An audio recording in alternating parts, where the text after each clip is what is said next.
All right. Welcome everyone to the Factory Mobility Hackathon powered by Audi Denkwerkstatt. My name is Hendrik. I work for Founders Intelligence. We're a group of entrepreneurs and investors that help large businesses recreate and reinvent their industries. I have the great pleasure today to welcome you here in Factory Berlin and at your homes. And when I was asked if I wanted to be part of this and if I wanted to moderate this, I immediately said yes, because not only am I a big part and a big fan of the Factory community, but also because I think these kinds of events are incredibly important at the moment. The economist Milton Friedman said that during crisis, this is the only moment when actual change happens. And we can see that already. When you look at the city mapper mobility data for Berlin, in March it has been down to 13%. And now in April it's only to 20%. So we can see a lot of change already happening. And it really depends on the ideas that you create and that we create here at Factory, how this change will look like in the future. So this event really comes at the right moment. We have an incredible opportunity now after this crisis to reinvent mobility and sustainable mobility. And that's why I'm incredibly thankful for Factory Berlin and for Audi to make this event happen and to be able to welcome you here. Without further ado, I'd love to hand over to Nico Gramens, the CEO of Factory, to give us a welcome. Hi, Nico. Thank you, Henrik. And good morning, everyone. And also welcome from my side. I'm the CEO of Factory Berlin, and somehow it feels like we start to get used to it, right? To those hangouts, to those formats. And I want to send some greetings here from my home office today. Just some words from my side. I think what Henrik just mentioned about the power of Berlin, this time we are in gives us a chance to spread this power of Berlin, also of the Factory Berlin and our network. I know that everyone is aware that the Berlin is generally a big tech startup ecosystem, right? And the digitalization of the old economy happens here in Berlin. But Berlin also has a chance on a worldwide level to combine the creative scene and the digital scene. And that's what we think is an advantage for us in Europe or in Germany, with having Berlin as the center and melting pot of creative and digital scene, what we think is essentially for innovation. So the power of Berlin. And the power of community, Henrik also kind of teased that. The city we call home, we think this is the center also for innovation in Europe, right? So Berlin is the center of innovation in Europe. And we try to create, to support and empower our startups, our individual members. At the moment, we have more than 4,000 members in our community, and also our corporate partners like Audi in finding new solutions to their business challenges.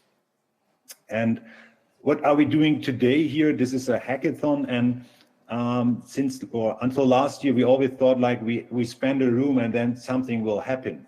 But this is not enough. We now understood the power of the community, and the community is about the strength of all the individuals, and bringing together the power and the competences of all our individuals is what we thought we can offer to really progress, to really generate or gain innovation. And that's why we thought those kind of hackathons are the right format where we will program it, right, and bring that together. And that's also something where we think we can accelerate innovation also for Europe. And that's something where today, I think, Henrik, correct me if I'm wrong, but I think 90% of the participants of this hackathon today will be from our community. And I think that's showing that we create a movement here. And I'm very curious on the movement, on the vibes, on the dynamics of this hackathon. And I'm very curious about the topic of mobility. I'm a former mobility expert from Siemens Mobility. So I'm really curious about the topic of sustainability and mobility. So we started that in an in-person event. And now I'm curious how we can do that here in the hackathon and the online format. Perfect. Thank you so much, Nico, and thank you for hosting this event and for making it all happen. Next, I'd love to hand over to Matthias from Audi Denkwerkstatt, who's one of the initiators of this hackathon. Matthias, please welcome on stage. Yeah, thank you, and good morning, everybody tuning in to this hackathon today. I would like to welcome all of you. That means all hackers from the tech community and of course all members of the factory community, but also the lovely team of factory community who is hosting this event today. I would also like to welcome our partners, our dear partners here, Technologies, Motiontag, Wunder Mobility and Y&D, who will contribute to this great event today. And a warm welcome to every one of you who is joining in right now at YouTube and enjoying this opening ceremony as well as our fireside chats. Well, I would like to give you some background about Audi Denkwerkstatt. Maybe a lot of people of you haven't heard of us. So we started 4 years from now to work on new products and services beyond the car. That means we are a part of Audi, the car manufacturer, but we are located here in the heart of Berlin in the startup ecosystem right in factory Berlin, and we are working on new products and services beyond the car. As most of you normally have, we also do have a really precise focus on our customer needs, and we want to solve their pain points, especially here in the urban environment. And of course, we are a proud member here of Factory Berlin, and that's one of the reasons why we are so happy to host this event today. Well, this remote hackathon will certainly unleash the innovative power which Nico already mentioned, which is here in this community, which is working remotely right now, but it's one community which is targeting one goal, and we are really, really happy, and we enjoy being a part of this movement, as Nico called it. And the main asset of this movement are you. And for this reason, I want to thank you right at the beginning of this event for being part of it. Well, why did we start this hackathon right now during Corona crisis? Well, I think it's a perfect time to start a remote hackathon right now because there are a lot of pressing questions like sustainable mobility and how will it change in the future. And it's a perfect moment to work on it right now because there will be a restart after the lockdown in a few weeks. And if we work on those problems right now, we can start and take off with new ideas, new concepts, and we can make them reality. And that's the reason why we took this phase of COVID-19 lockdown to think about such concepts, and now we want to work on them precisely. Well, sustainable mobility was a big issue before the crisis, and I'm deeply convinced it will be afterwards even more. And for this reason, it's now the perfect time to work on it, as everybody is quite aware now it's the time for change, and now we can make this change happen. So it's a special momentum of rethinking, of making new plans, and of preparation for change. So let's take all these vibes and put them into this event on this weekend to make the most out of it and to create great products, services, and prototyping them so we can show them to the world. Well, on tomorrow in the evening, there will be an award ceremony, and we are really happy to hand over a big package of first prize, which will consist of 2 things. On the one hand side, the winner team will be able to show their prototype during our next Audi Denkwerkstatt pitch. That means there will be an audience of Audi management, of early stage investors, as well as of our partners here from the Berlin ecosystem. And you will have the chance to present your product at this pitch within the next 4 weeks here in Berlin.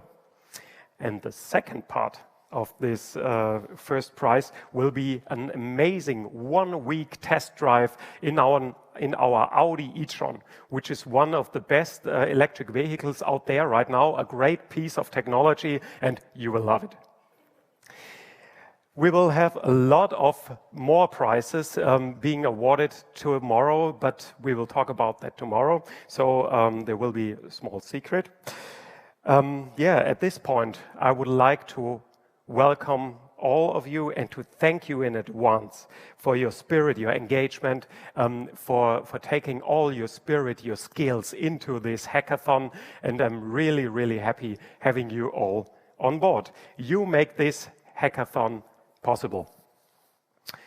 So, guys, it's your hackathon. Enjoy it, make the most out of it, and yeah, we will see tomorrow. Enjoy. Great, thank you so much, Matthias, and what a great motivation. I think the prizes should be enough motivation for you to give your best. I'd quickly want to also say thank you to our amazing experts who will be there for you throughout the 2 days. We have Malte from Audi, who's actually here with us in factory, Claudio from Porsche, Philip from Y&D, and Richard from here.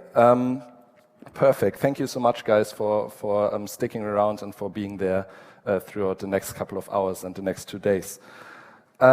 Great. So now we have 2 mobility experts who will join us in the Fireside chat. I'm just going to quickly move over here and turn on my camera here.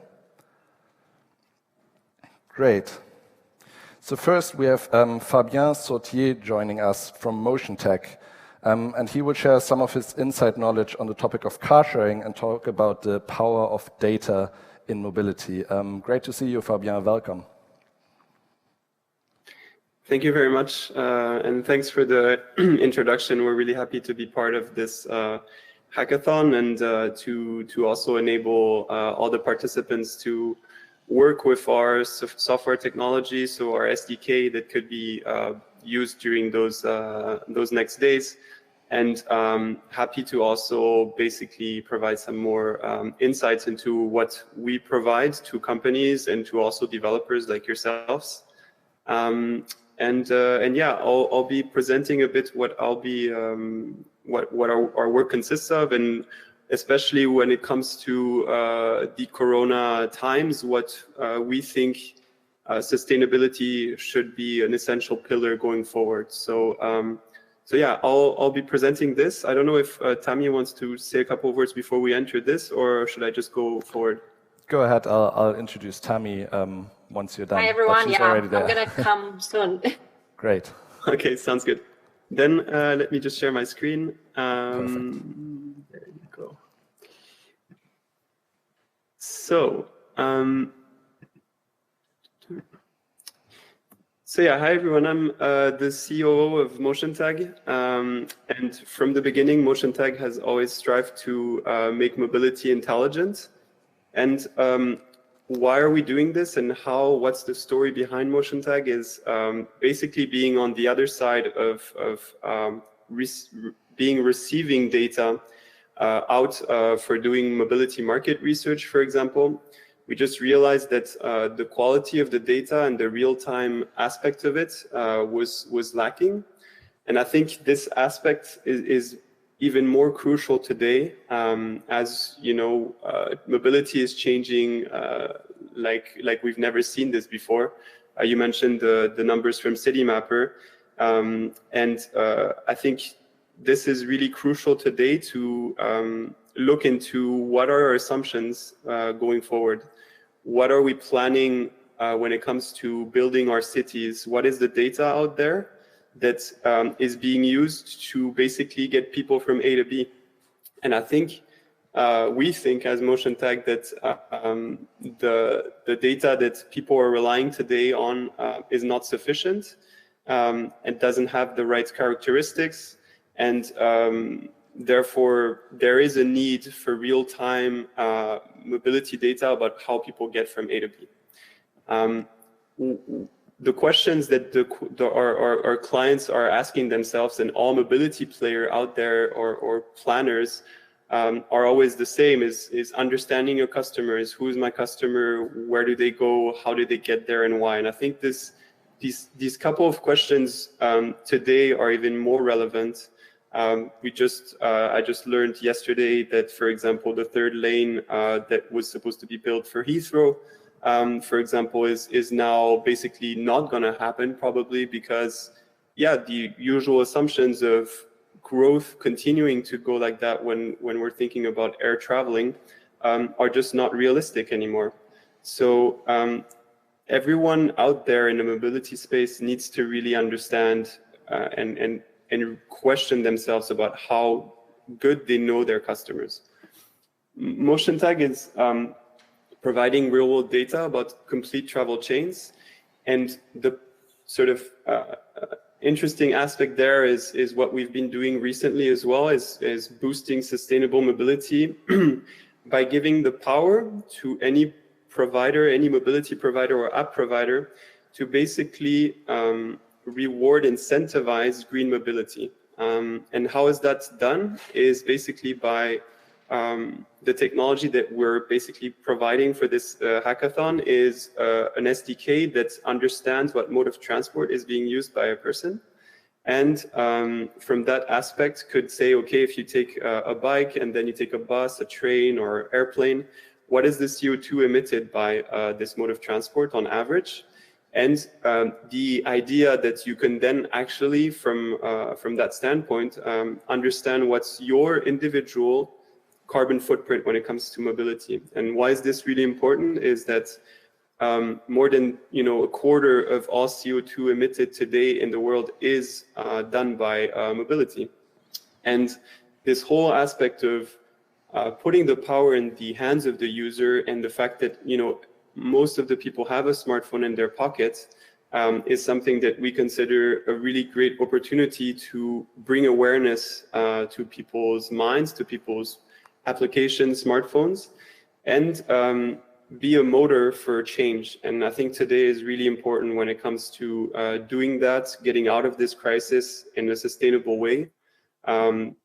Looking at urban planification in a way that people want to continue to get from A to B, but in a safe way, in a healthy way. We already see people changing their mobility behaviors. I'll give you a couple of aspects there. And I think it's a great opportunity today. So that's why I think this hackathon has a great timing. And I would be really happy to see if people during this weekend will be looking into there's a couple of data sets that are as a friendly user inside the dashboard that you have access to, but generally about building applications around the SDK. And these are examples here that are from our clients, such as the Swiss Federal Railways in Switzerland with an app called My Way, here in Germany with a partner called Changers, or in Switzerland again with a client, Swisscom, which is the equivalent of telecom in Switzerland, that has created the Swiss Climate Challenge. And I think these are all interesting aspects when it comes to rewarding or incentivizing change from an individual level. But what Motiontag is good at as well is to basically, from that perspective, look into aggregated data and insights. And for example, we're working with all those different clients that you see, and being able to come up with really great insights into, for example, here, service performance when it comes to average speeds of buses in Berlin, looking at train stations, where do people spend time, or when looking at catchment areas, which is really, I think, crucial for any mobility as a service platform and micro mobility provider. And I think we'll learn more about this from Tammy after this, that public transport, I think, and I hope, will remain the backbone of mobility. And the whole idea of mobility as a service is that you will have services complementing this backbone, and the aspect of knowing the whole travel behavior and travel chain of a person, and being able to understand, okay, what are the catchment areas, where should I place those assets in an area so that they're used in the most efficient way, is something that comes with that level of granularity and insights that we can provide. And yeah, these are all aspects that I wanted to talk about.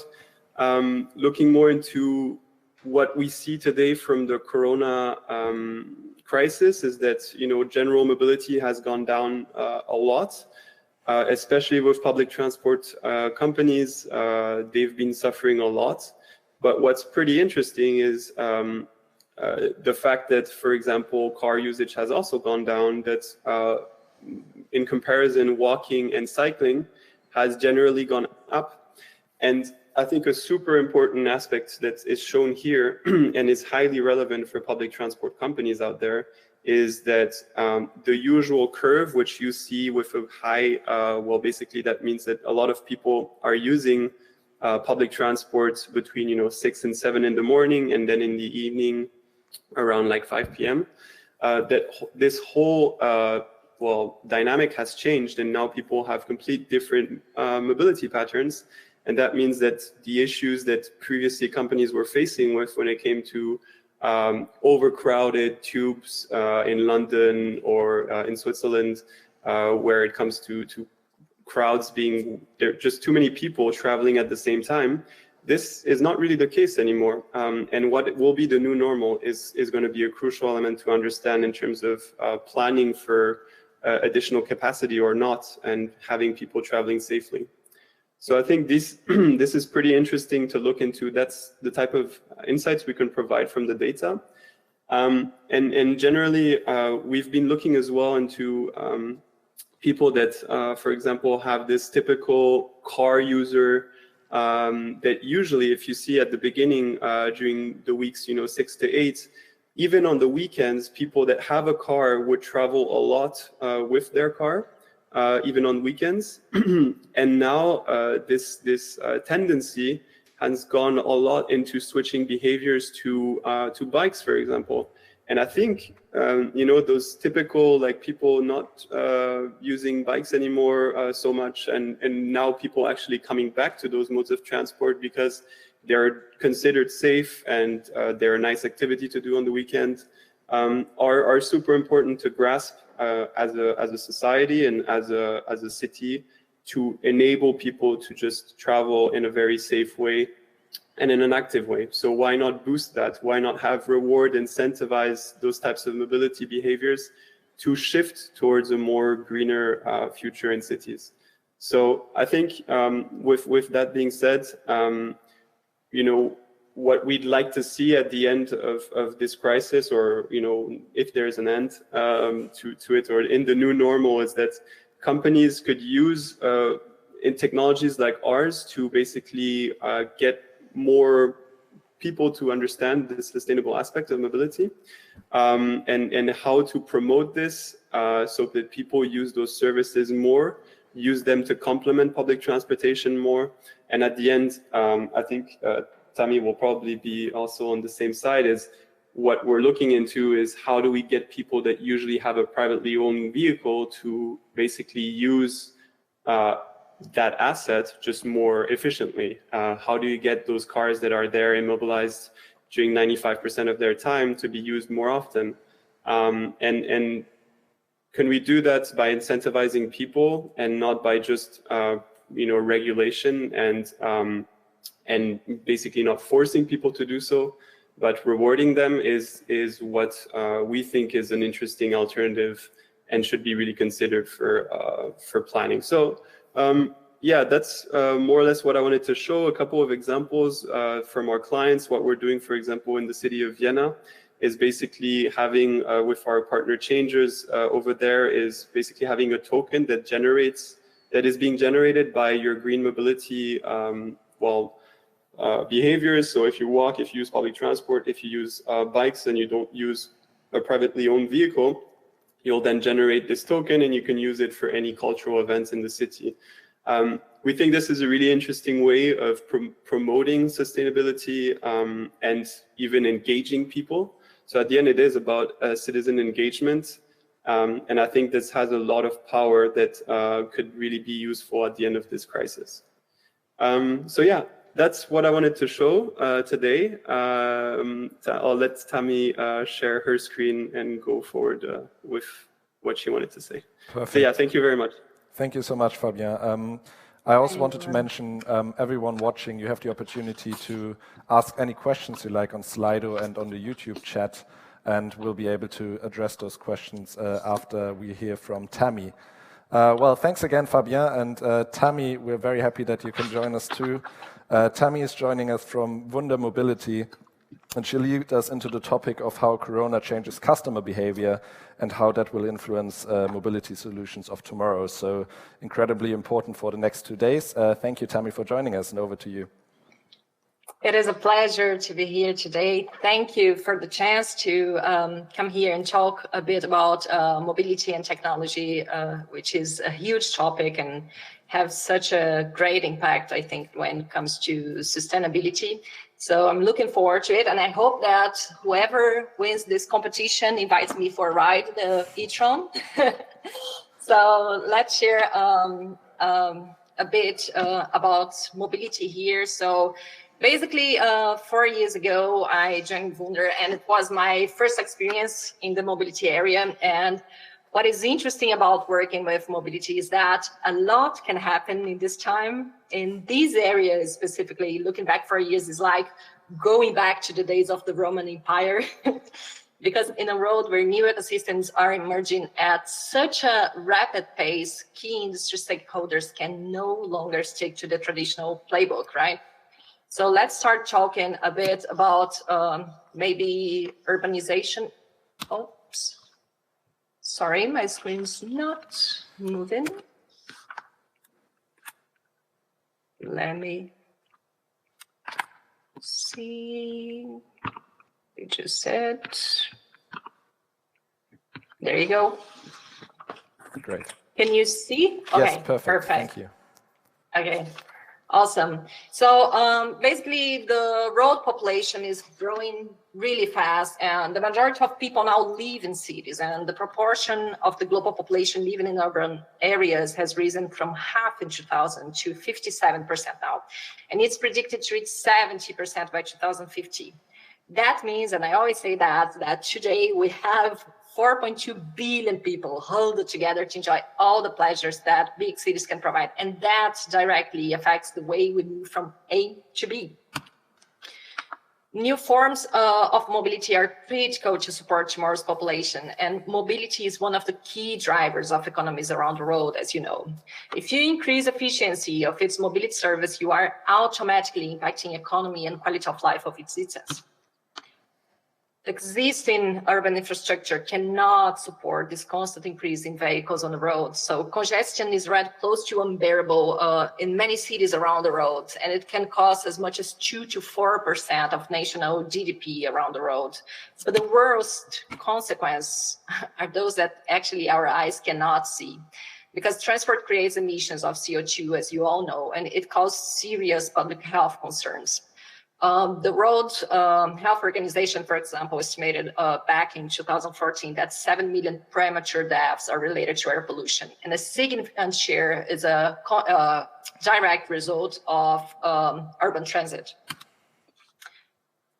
Over the past decade, traffic congestion has continued to increase globally, with nearly 75% of cities having increased or stable congestion levels. So that means that today, 3 in every 4 cities in the world lost control. And even being clear that actions to reduce traffic must have been taken to improve citizens' lives and local economy, only a quarter of cities worldwide could effectively implement ways to retain or reduce it. And this is quite scary. Sorry. It is unquestionable that there is a trend going on with younger generations that have had access to new mobility service. So when you look at Generation Z, for example, over half of the generation don't see a need to own a car. And this is already impacting the future of mobility, especially now with coronavirus. If you take a look, for example, at the rise of ride-sharing platforms, it is increasing significantly. the road is becoming greener. It is a fact, and sustainable living is not only a new trend. It is really becoming ingrained in the younger generations. So this shift is not probable. It is inevitable, and the speed that it will happen is actually going to be defined by region, according to the offers, and especially according to the cooperations between authorities, new mobility operators, OEMs, transportation providers. But we can do something, actually, we can share. So let's talk about some examples of what we could do if we start to offer new mobility service and use technology to increase efficiency. According to the University of California, for example, one shared car can replace between 9 to 13 vehicles. Also, 25% of car sharing users sold a vehicle, while other 25 decided to postpone a vehicle purchase. When it comes to sustainability, one household sharing vehicle can reduce up to 0.84 tons of CO2 emission per year and reduce up to 43% the vehicle miles traveled. This is huge. And what is interesting about this research, for example, is that more car sharing users increased their overall public transit and non-motorized modal use. So that means that they started to walk, bike, and use different last mile solutions. And as a bonus, they save money. So this is certainly going to affect the way how people move around from A to B. And we truly believe that sharing is one of the best alternatives to use the assets, as Fabian mentioned, that we have today that are currently available to impact the road with mobility. So consuming mobility service leads directly to a behavioral change, but new mobility service need to be as easy as having the key to your own car in your pocket. This is going to be a challenge this weekend for you that we work on new mobility solutions, because if it's not as easy as having your own car, people are likely to keep dependent on their private cars. But yeah, and this social change is certainly going to be a consequence of personal experience. And for that to happen, we need to make sure that we are going to offer the best mobility solutions to allow them to have a good experience and make a good use of it. But cooperation is essential for the sufficiency of the mobility ecosystem, but also for motivating all stakeholders. And at Wunder, we truly believe that the impact on the society can be huge with technology. And the most important effects are not the ones that we can see today, but those that will impact tomorrow. And this weekend, you have a great responsibility, and I'm really looking forward to seeing some inspiring ideas coming to life and sharing a bit of what we are doing right now with Fabian. Thank you very much. Thank you so much, Tammy and Fabienne. Really great to hear from you, and I think great inspiration for everyone who's going to spend the next 2 days thinking about new solutions. Just looking over, I don't see any questions from the audience, which is fair enough. I have 2 questions for each of you myself. So, Fabien, just a question to you, because you're working with a lot of public transport authorities and a lot of kind of public administrations. And we've heard from Matthias, for example, that there's a lot of, there's a feeling in sort of private organizations and within startups that there's a great opportunity for change now. Do you see that same kind of motivation and drive in public administrations at the moment? And do you think cities like Berlin will engage in finding new solutions at this stage? I think so. I mean, there's a bit of always a bit of a mixed feeling, because yes, I think people see, and people in those companies see the opportunities in front, but short term, it's a crisis, and it's always about what is urgent, what is important, and being able to balance them. I think they see the importance of that going forward. What's really encouraging is that you know, there are already platforms out there, such as here in Berlin, Yelby, that are already going in that direction. And talking with them, we also know that they're this, spearhead of innovation for those companies, and they are definitely already they have been and they were already working on this basically. Yeah. So it's nothing new basically. The topic of sustainability and the topic of mobility as a service being actually a sustainable way of moving around has already been in the product for a long time. The question now is, how is this shifting priorities when it comes to getting people in a safe way from A to B? You've seen perhaps this new feature that was published in the app when it comes to having less changes. Maybe you have to walk a bit more. Mm-hmm. And I mean, when the weather is like this, I don't see any problems of having to walk for like 15 minutes to get to the bus stop. It's not a problem. But I think generally they're definitely aware of it. What I see that's pretty encouraging is that those companies have actually quite a lot of data on their side when it comes to sensors in buses or in trams, in anything that's rail-based. So they already have kind of an idea of how crowded certain places are. The question is, how do you put this on an open source platform so that developers, like the people that are going to participate in the hackathon, hopefully they're thinking about those things as well. It's like, sure. How do I use existing data to encourage people to use public transport safely or complement public transport in an efficient way? So I think there's more and more certain aspects have been gaining priority. I've seen already some governments, working a bit more actively on the open source aspects when it comes to that, and enabling apps to basically use that information for spreading people in the system in an efficient way. And I think that's it's crucial. Some companies are definitely more active than others. Some of them are just more in an urgent phase where they have to just decrease their costs. You see that a lot in the US. It's a bit of a different system, but I think we see that the topic was already there before. It's just maybe gaining a bit more momentum, but in a different way. Safety is the sort of most important aspect today, which probably was definitely not the case before, but. And safety and sustainability, I don't think are mutually exclusive at all, especially when you talk about active mobility. And that's what I find really encouraging is looking at the data today. You see that people are already engaging on this. Of course, weather helps, but I think it's really encouraging to see that, your regular car users on weekends are taking their bikes much more often. I mean, we were lucky enough in Germany to not have a complete lockdown, so people could actually do that. But yeah, I think the awareness is definitely there with those clients.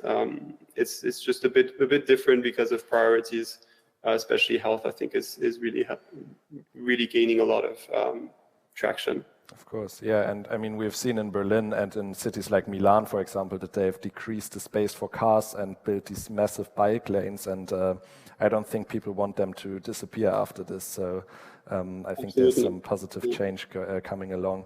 I think we have a question from Maria, and that's maybe a good one for you, Tammy. The question is, what is your view in regards to post-corona and mobility sharing? Will the tendency be affected that people move to mobility sharing rather than their individual cars? Yeah, it's actually an interesting question because right now everything has been discussed around it. So what we see is that several operators, several companies are trying to adapt because social distance is a new fact that no one was expecting. Mm-hmm. So we think that micromobility is certainly going to have a bigger impact right now, but certainly people will have to, at least after Corona, start to have a procedure to have daily disinfection of the vehicles. When it comes to shared vehicles, for example, we already have Moya is already using just half of the seats, for example. So we have different operators trying to adapt in a way that if the pandemic comes back at some point, they are prepared to to continue running and having their operations going. But what we see right now, if you look into some articles, we think that private cars will start to be used more frequently again, but at the same time, we have a lot of people working remote and companies are adapting to it. So the metrics, probably Fabian will be able to share in the coming months, not right now, because it is really a learning process that everyone is going through right now. And what I can tell you is that every single company is taking a look at what the others are doing to try to learn and see what will be effective to implement in their own business and try to keep it running afterwards. But the speed of this pandemic and the way how we are going to keep operating after that is what's going to tell how the driver behavior will look like, especially with this new culture of working remote. So let's see. Great, yeah, and I think you're totally right, and it's super important to look at open source data as much as possible in uncertain areas and uncertain times to really figure out how we can move forward from this. Well, thank you so much, you two. I think you'll be around, and yeah, I think great insights from your side, which will help the teams. So thanks again, and see you soon. Great. Thank you. Bye-bye. Bye. I think now we're going to move into the team introductions. So we have the teams. I think we have someone from each team online. And I'd love to start with Team 1 to quickly introduce themselves and say a few words.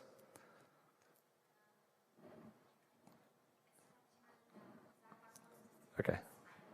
Yes, so I just hear that not everyone is logged in at the moment, so please, for everyone who was going to represent their team, please log in now. That would be great.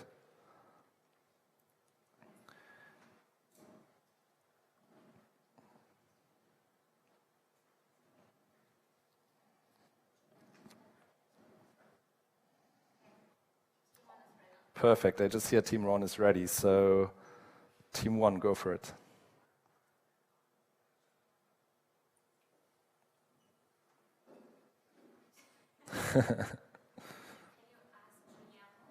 Giuliano, I hear, is the first person to speak.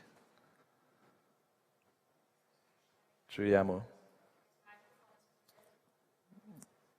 Yes, Giuliano, I think you're muted. If you can just turn on your microphone and get started, that would be great. Perfect. Perfect, So, now here we go. Yes, so we are the Team 1. And let's introduce who we are. Iona Lordan, UX designer. She's building digital products with a human-centered approach from specs to UI. Her friends call her Jojo, and that's it. She will help the team with all her expertise. She worked before in a car rental app. So looking forward. Perfect. Annika Drube, combining knowledge about mobility markets, digital transformation, and sustainability. She did a thesis. She is going to let me check.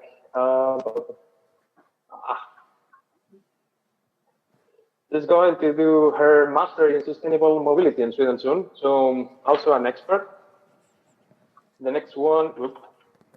Eric Miller, business designer. He worked at lots of companies, actually, at Bjor. He's working right now in Porsche. He also worked at Accenture. He combined design, lead strategy, and product management across a broad range of industries: healthcare, fintech, homes, media. And myself, Guillermo Alvarez. I was working as an engineer for the last 20 years. The last 5 years, I was working as a manager, and the last 1 year, 2 years and a half, was working kind of CTO. And right now, I'm building my own company. That's it. And this is our team. Fantastic. Welcome. I think Thank you. Team 2 is Mika on the line. Yes, that is correct. Great. Last 5 years, I was working as a manager, and the last 1 year, 2 years and a half, was working kind of CTO. And right now, I'm building my own company. That's it. And this is our team. I think the... Okay, can you guys see my screen here? Yes, we can see your screen. I think there's a delay from someone. Mika. Hi, okay, so Great. hi everyone on behalf of Hack Team 2 here. So just give you a quick introduction here. So our team consists of Tim Hautkappe, who's a full stack developer. We have Jonas Nitschke, a business model expert with background in the mobility industry. And we have Katariina Hochmuth, who's a product developer, and Hani Jakub, a data scientist and a machine learning expert, and then myself, Mika Pakinen, a service and business designer with a tech management background. Fantastic. Great to have you and good luck to you. Team 3, Daniel, I believe, wanted to introduce the team.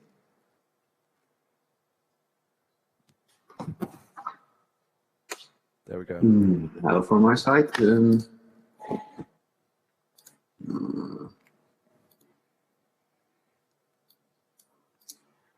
I have some problems with the monitor right now. No problem.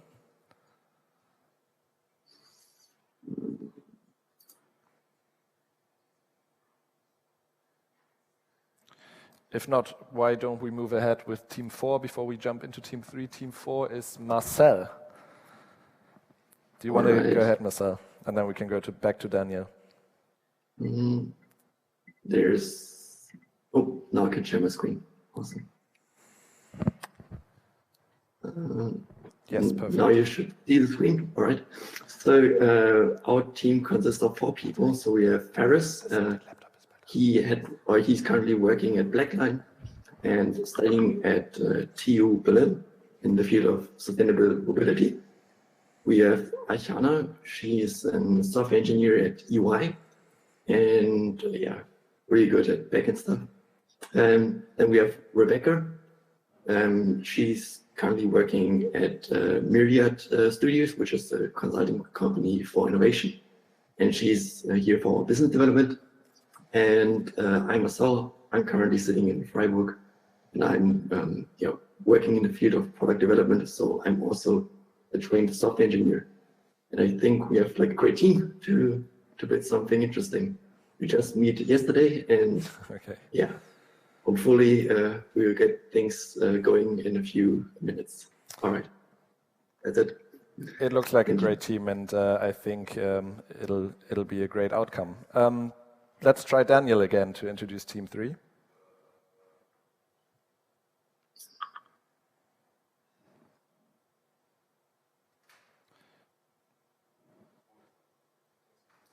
I think we might have some technical difficulties, so let's move on with Team 5, Jonathan.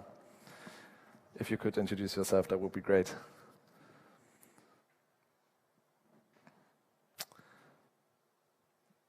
I can see you. That's good. There we go. You just need to unmute yourself and then we can start. Perfect. There we go. Hey guys, we're Team 5. Hi, I'm Jonathan Rodriguez, digital creative director and product designer from Minneapolis, Minnesota, living in Berlin. We also have Max Croker in law and computer science, We have Charlene Bellew, Berlin Communications Design, Front-End, Product and Business Development. Newton Davis, also in Product, Business Dev and Mobility. And finally, Mohammed Khalife with Mobility Consultancy from Berlin. So happy to be here and work with Audi Denkwerkstatt. Fantastic. That looks like a great team. Let's start Daniel once again. See if it works now. Daniel, are you on the line? Actually, can you hear me? Yes. Are you team 3? Okay. Yeah, so Daniel has troubles with the screen, so I'm taking over. Perfect. The only thing is that I'm not able to share my screen. Okay, no worries at all. We'll do without. Okay. Oh, perfect. There we go. Can you see everything? Yes, perfect. Okay.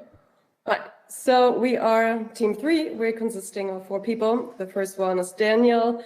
Daniel has his roots in automotive design and especially in interior design. I think he was working for Audi and is currently building up his own business. Abdullah currently residing in Dubai ever since Corona hit the country. He has his roots also in automotive sales, but I think his start was in mobility management as well as design. I'm Arina.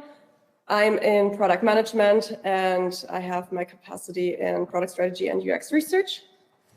Then we have Sergey, who is a UX designer as well as product management, and his roots are in front-end development. And Advait, who we didn't meet last night, so I cannot really tell anything about him, but I believe Advait's roots are also actually in mobility and UX design. Great. I mean, these teams are all amazing and lots of very relevant backgrounds, so I'm sure there will be lots of great outcomes. Before, I know you guys all want to start, but I think we have Richard from here who wanted to quickly say a few technical things before we get started. Is that correct? Hi there. Yeah, Hi. I just wanted to quickly introduce you to our APIs. And I'm going to share my screen real quick. So my name is Richard. I'm a developer evangelist with Here Technologies. If this were a hackathon in person and not online before the event, I would usually ask for like a show of hands to see how many people of you have heard of us. If you haven't heard of us, we are really the world's leading location technology company. And even if you haven't heard of us, you're probably using some of our data and some of our location services every single day. In fact, if you scroll down here on our developer portal, oh look, there's an Audi logo. In fact, we are present in, I think, about 4 out of 5 cars sold in North America and Europe with our location data, our location technology. If you get a package delivered here in Berlin or really anywhere in the world through Amazon, you get that little map that shows you how many stops away your delivery guy is. That's us, for example, just to throw some things at you. And we don't just make that data and that technology available to big companies. We also make that available to you through our developer portal. So this is developer.here.com. And if you go on documentation, you can see some of the APIs and services that we offer you that will probably be quite useful during a mobility-themed hackathon. That kind of starts with maps. So we have very nice looking, interactive, vector-based 3D maps for various different platforms. We have SDKs for the web with JavaScript. We have SDKs for Android, iOS. There's a new beta SDK for Flutter as well. There's a bunch of other map APIs here as well. So if you have your own mapping system, you have map tile APIs. If you prefer something like Leaflet, you can plug our maps in there. We have a map image API, for example, if you want to send a user a receipt for the drive they've just done in the email and you want to show them a route in an email. That's what a map image API can do. We have really powerful search capabilities.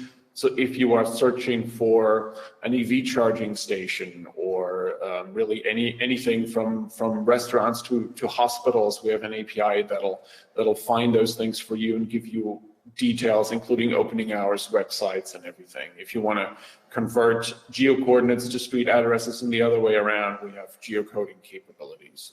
And then, of course, super useful in any kind of mobility-themed hackathon, we have a lot of mobility APIs. We have a very, very powerful routing API where you can say, okay, I'm on foot, by car, with a truck for logistics, I'm on bike, and I want to go from here to there with that stop in the middle and all kinds of conditions, and this will give you an optimized route.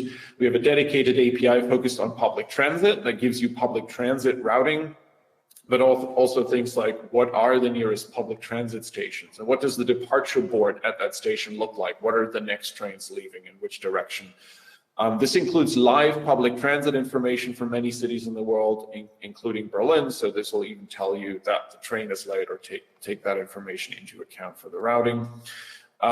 We have an intermodal routing API, which basically allows you to combine multiple modes of transit or transportation. Think something like a park and ride use case, where you can basically put in strategies where you're saying, I want to park as early as possible and switch over to train, and so on. We have a dedicated traffic API that gives you information on how quickly or slowly does traffic flow on certain streets, but also the why. So the incidents from accidents to construction that have actually caused that slow traffic flow.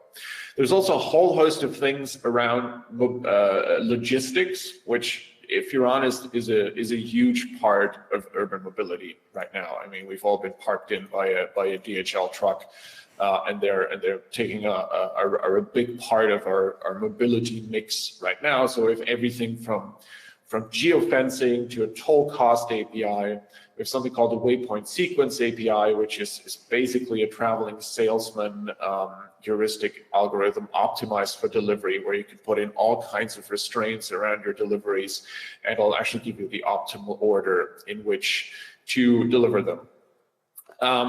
There are a lot of super powerful features hiding inside all of these different APIs.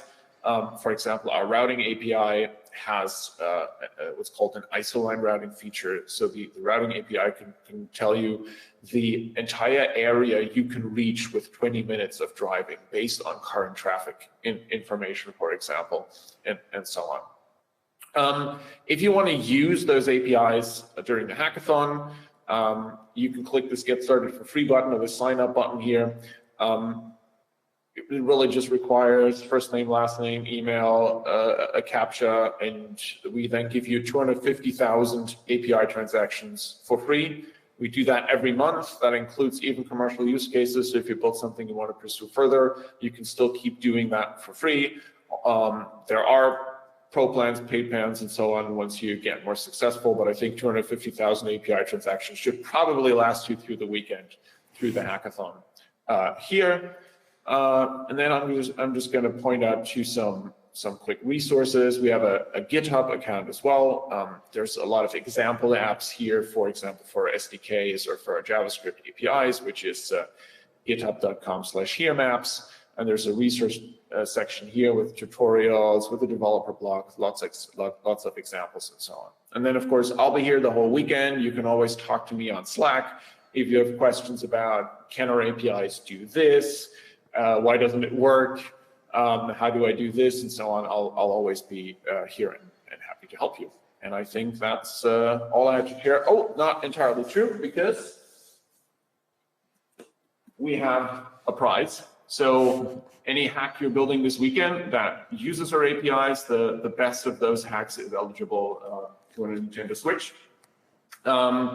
This is an actual Nintendo Switch, which is, I think, a very, very rare resource right now. So this is hopefully a fun prize we have for you if you do decide to use our APIs.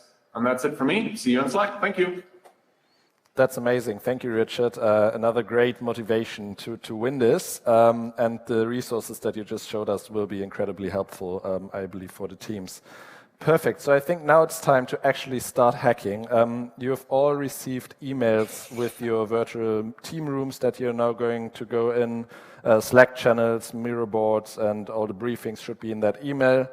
And then it wouldn't be Factory Berlin without a DJ session at the end of the day, so that's going to start at 7 p.m. tonight on YouTube, and you should all join with a drink in your hand. And then we're going to see each other here tomorrow at 9:30. Yeah, and then I think without further ado, please move into your virtual meeting rooms. Is there anything else I forgot? No, we're all good. So great. Let's start. Good luck to the teams. Good luck, everyone. And get going.